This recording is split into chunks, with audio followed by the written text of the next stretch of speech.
ዊክሊ አናላይሲስ ከጃንዋሪ 5 እስከ 9 ያለውን የ2026 እንቀርጻለን። ስለዚህ የጎልድን እና የዲኤክስዋይ ሞስት ላይክሊ ስለ የጎልድን ነው የምንመለከተው። ስለዚህ ጎልድ በዚህ ሳምንት አብሊቭ እኔ ብዙ የፖለቲካል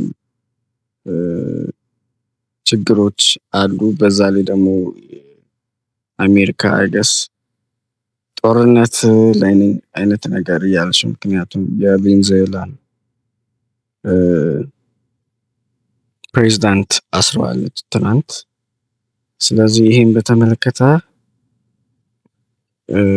ጎልድ እና የኦይል ወይም ደግሞ እዛ አካባቢ ያሉት ፔሮች በዚህ ሳምንት ቤሪሽ ይሆናሉ ብዬ አስባለሁ። ምክንያቱም ጠንካራ የሆነ አቋም ላይ ስለሆነች ጠንካራ የሆነ ውሳኔዎችንም በዛው ልክ እየሰጠች ስለሆነ አሜሪካ ያን በተነሳ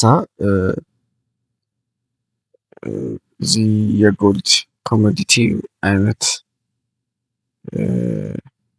እነዛ የጎልድ የኦይል የሲልቨር ምናምን ስታፍ ፔሮች ይሄን ሳምንት ይወርዳሉ ብዬ ነው የማስበው። ስለዚህ የጎልድ ስናስብ ደግሞ ጎልድ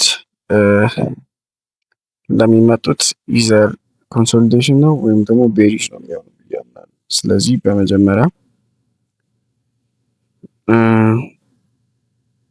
እዚች ጋር ሊኩዲቲ አልተወሰደም። አንደኛ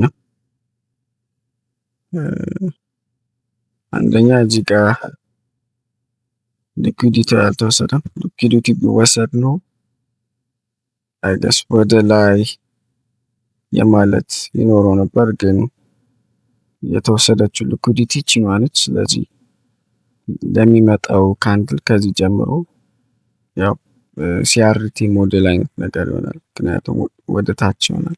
በዛ ላይ ደግሞ ይህን ካንድል የዚህ ሊኩዲቲ ወስዶ ነው እዚህ ጋር የዘጋው። ስለዚህ አንደኛው ሲመጣ የዚህን ሳምንት ወይችን ፌርዋይል ጋፕ ወይም ደግሞ እዚች ጋር ያለችውን ኦርደር ብላክ እንደዚህ ቲክ አድርጓት ለራሱ ወደ ላይ ይወጣል ብዬ አምናለሁ።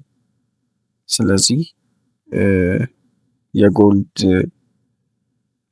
ዊክሊ ባያስ ይሄ ነው ብዬ አምናለሁ። በዛ ላይ ደግሞ ጎልድ ከሰኞ እስከ ዓርብ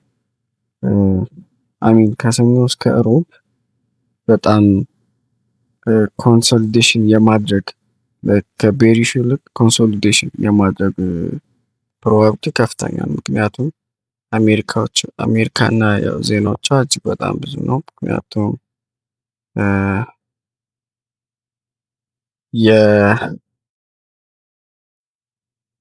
የአሜሪካ ስትሮንግ የሆነ አቋም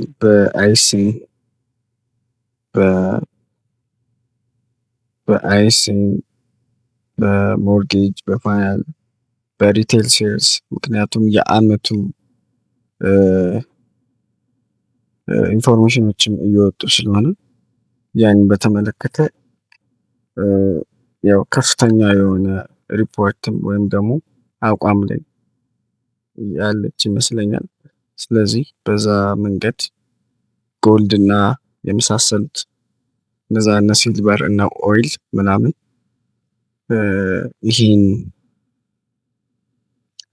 ይህን ሳምንት ኮንሶሊዴሽን ይበዛል፣ ግን ቤሪሽ የመሆን ፕሮባቢሊቲ ደግሞ ልክ ነው የመሆን ፕሮባቢሊቲ አለው ብዬም በዛው ልክ አምናለሁ። ስለዚህ የሚቀጥለው ሳምንት ደግሞ ከጃንዋሪ 12 ጀምሮ እስከሚቀጥለው ያው ይሄ ወደ ብላክ ከተነካ እሺ ወይም እቺ ፌርዋይል ጋፕ ያው ሚቲጌት የመደረግ ፕሮባቢሊቲ ያለው፣ ግን ስለ ወደ ብላኩ ታንክቶ ወደ ላይ መሄድ ፕሮባቢሊቲ ያለው ብዬ አስባለሁ። ሶ አይ ሆፕ